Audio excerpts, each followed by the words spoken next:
আসসালামু আলাইকুম। আমি একজন প্রবাসী বলছি। আজ আমি অনেক দুঃখ বরাক্রান্ত কষ্ট নিয়ে আমাদের দেশের সকল ছাত্র সমন্বয়ক ও প্রধান উপদেষ্টা ডক্টর মোহাম্মদ ইউনূস স্যারকে উদ্দেশ্য করে বলতে চাই। আমার মনে হয় আপনারা আপনাদের প্রয়োজনে আমরা প্রবাসীদেরকে ব্যবহার করেছেন, আর এখন প্রয়োজন ফুরিয়ে গেছে, আমরা প্রবাসীদেরকে ছুটে ফেলে দিয়েছেন, তাই না?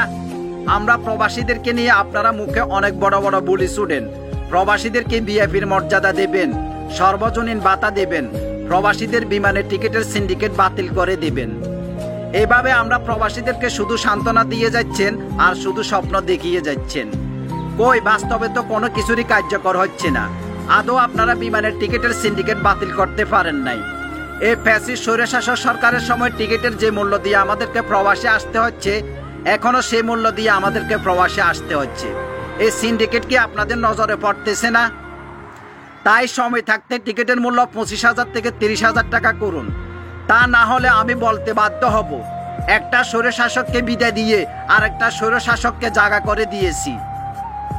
আপনাদের ভিতর আর এই সদ্য বিদায়ী স্বৈরশাসকের ভিতরে কোনো পার্থক্য নেই। যদি টিকিটের মূল্য কমাতে না পারেন, তাহলে আমরা প্রবাসীরা ফের কমপ্লিট লিমিটেড শাটডাউন করে দিব।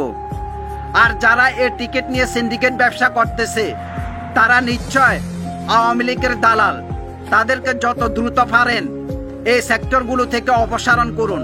তা না হলে আপনাদের অবস্থাও এই স্বৈরশাসকের মতো হবে। মনে রাখবেন, আমি একজন প্রবাসী ভাই হিসাবে বলছি।